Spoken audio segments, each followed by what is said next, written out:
अस्सलाम वालेकुम नाजरीन। INE टुडे न्यूज़ में आपका खैर मकदम है। आइए देखते हैं ये तफसीलात।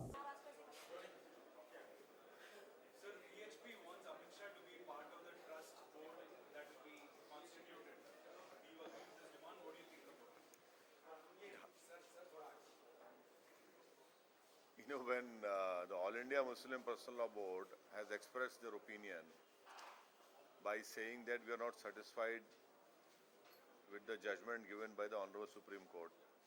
So how can I answer that question of yours? Sir, Maharashtra को लेकर जिस तरह की रणनीति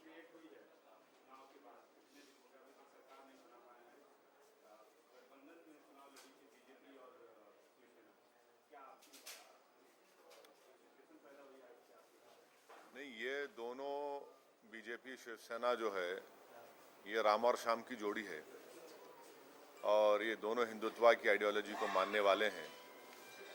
एक ही हिंदुत्व रंग में ये रंगे हुए हैं और इनमें जो टकराव हो रहा है ये तो सोचना चाहिए इन लोगों को।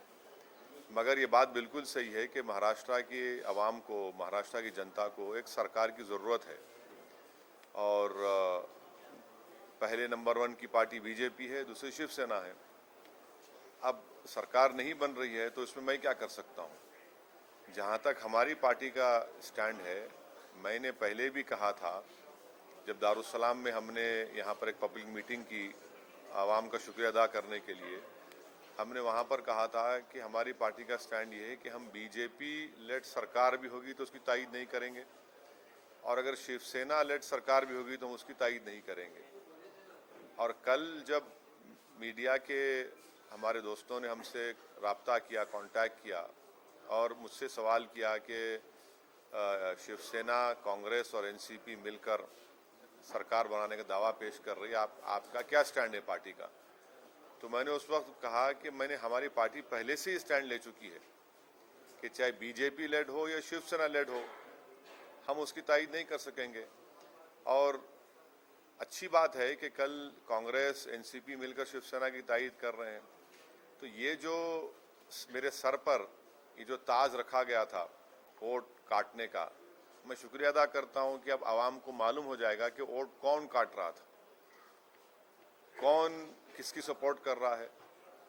तो अब ये हिंदुस्तान की जनता और महाराष्ट्र की जनता जान लेगी। मगर हम इस शिवसेना, कांग्रेस, एनसीपी अगर उनको मौका मिलता है हम उसकी सपोर्ट नहीं कर सकते, इसलिए कि हमारा मानना यह है कि शिवसेना और बीजेपी में कोई फ़र्क नहीं है, कोई फ़र्क नहीं है। दोनों हिंदुत्व के फोर्सेस हैं और ख़ुद उद्धव ठाकरे ने कहा कि वो अब जाने वाले हैं अयोध्या।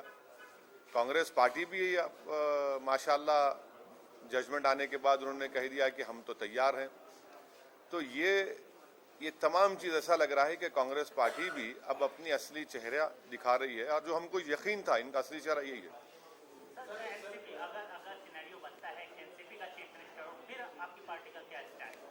अरे भाई देखिए, पहले तो शादी होने दीजिए ना, पहले शादी निकाह होगा तो उसके बाद सोचेंगे कि बेटा होगा या बेटी होगी। अभी तो निकाह ही नहीं हुआ तो क्या? नहीं, कंसिडर क्या है?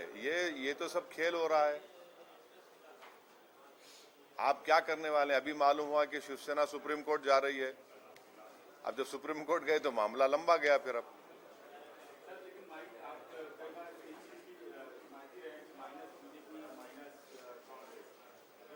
नंबर कहाँ है? नहीं, नंबर कहाँ है प्रमोद जी? नंबर कहाँ है? नंबर नहीं है प्रमोद जी। 140 जो मेजॉरिटी के नंबर चाहिए नहीं है नंबर कैसे पैदा हो गया? तो बीजेपी शिवसेना या फिर शिवसेना कांग्रेस एनसीपी। अब दोनों सिनारों में हम साथ देने वाले नहीं है। नंबर ही नहीं है ना। नंबर कहाँ है बताइए?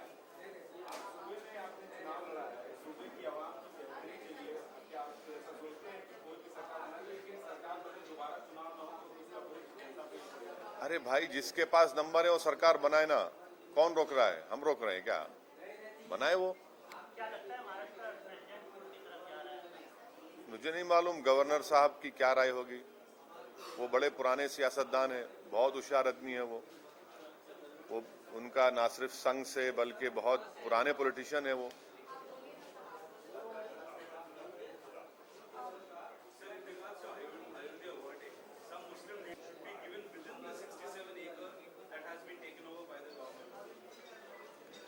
You see, I cannot speak for all Tom, Dick and Harrys, and as far as I know, my party's stand is, I speak for my party, that we do not want this khairat. Our fight was for a legal right, for a Babri Masjid. Our fight was not for to get this piece of land. And I still reiterate that if our fight was for the piece of land, we could have, despite all the poverty, discrimination, state discrimination against the Muslims, we are still not that poor that we cannot construct a 5-acre, masjid on a 5 acre of land anywhere in UP. Our fight was for a legal right, was for a masjid. We don't want this. My party standing, we don't want this donation or this khairat or this bheek or this crumbs which is being given to. We don't want it. I don't know, let other people speak for it. But before doing that, they must also know the exact position according to the Islamic theology. Let them go and do some research. And I mean, was this whole struggle for so many years was for a piece of land? No. I mean, from 1949 onwards, when in a very surreptitious way, in a criminal way, idols were installed. In a criminal vandalism act on 6 December, masjid was demolished. Was it for this 5 acre of land? No. It is, I feel that, people who are telling me to accept it, you're demeaning me. You're not understanding why we fought, why we went to the courts of law. Why did we have this patience so much? That we went to the court. If it was piece of land, we could have accepted it for somewhere else. But from last 50 years, we have been fighting this case in a court of law. With all the patience, with all efforts were put into it by the All India Muslim Personal Law Board. Why did all these top lawyers like Mr. Dhawan Saab, Mr. Navde, even to certain extent Kapil, why did they fight? Why did we go after them? Why did we trouble them? Was it for a piece of land? No. These people don't understand why this whole legal fight was for. This legal fight was for to ensure that injustice which was done, to ensure that justice is done to us. It was not for a piece of land. I mean, please don't demean, as far as I'm concerned, by piece of land. What is that piece of land to us? It was legal fight for a masjid. And we wanted this masjid back because the idols were placed immediately after independence, 2 years after independence. Locks were open in a wrong way. And the masjid was demolished, the Supreme Court itself has stated. And this whole bogey of RSS that a mandir was demolished, no, the Supreme Court said it was not demolished. Everything is there. And if I pray in a masjid from 1528 onwards, and you stop me from praying in 1949, and then you said this is a piece of land, no, please don't demean me. You don't know you just don't know how much hurt it has caused me. You just don't know how much of passion and love we have for that masjid. Had we, just to say take 5 acre of land, no sir, you don't understand our pain, you don't understand where we are coming from. Had you understood why we persevered, why we had patience, you wouldn't have said in this way, take it. That is not the case.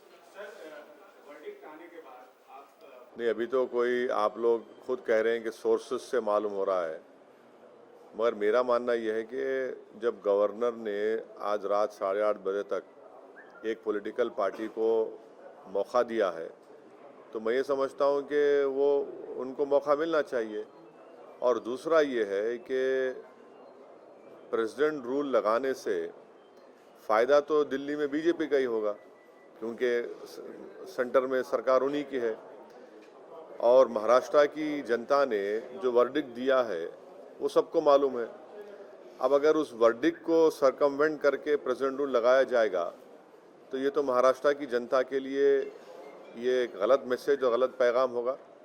मैं उम्मीद यही कर सकता हूँ कि पूरी कोशिश की जानी चाहिए और उसके बाद जब कोई आपको ऑल्टरनेट नज़र नहीं आता तो जाहिर है जब तो गवर्नर को पूरा इख्तियार है, मगर कम से कम आज जो टाइम दिया गया है उस वक्त तो वेट करना चाहिए। बस बस बस बस, बस।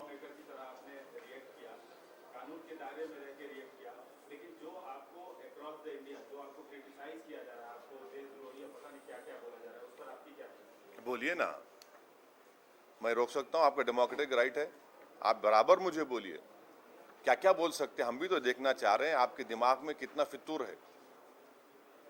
आप बोलिए, आप जितना आप बोल सकते बोलिए, मैं आपके राइट को प्रोटेक्ट करूंगा।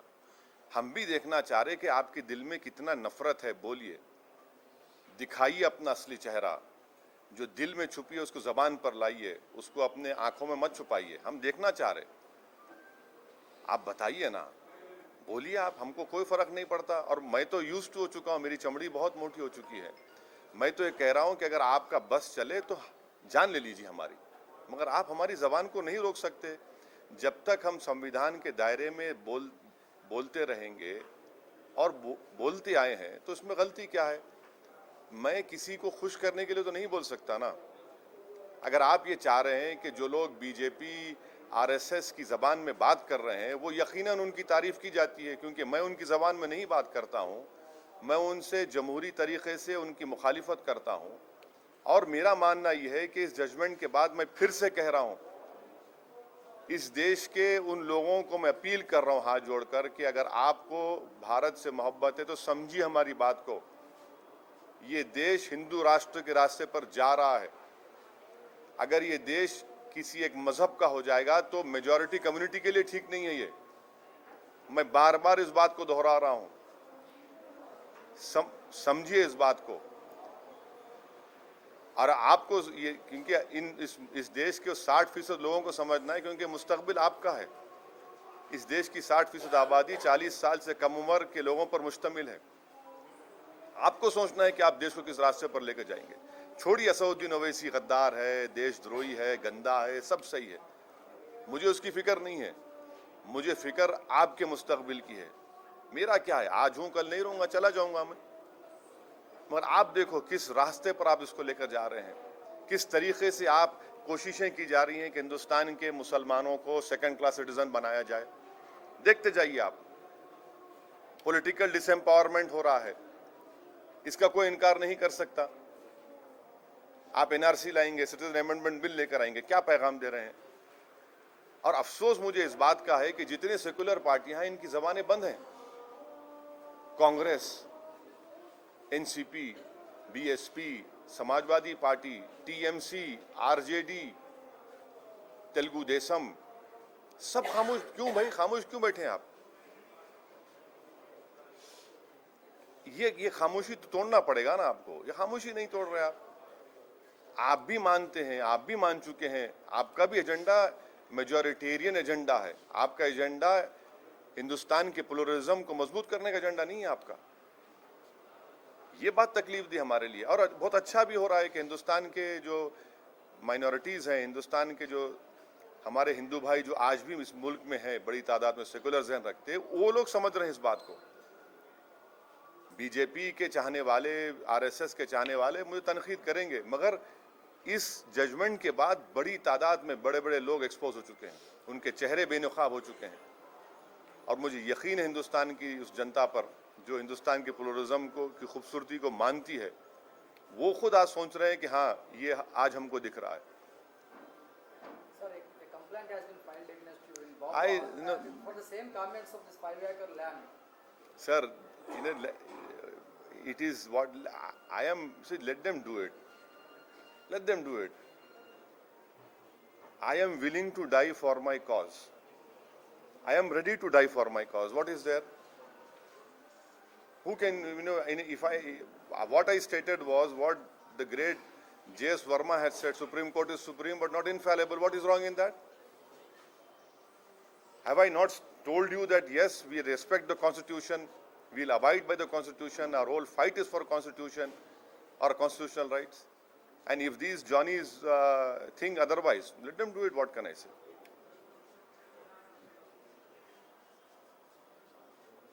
चलिए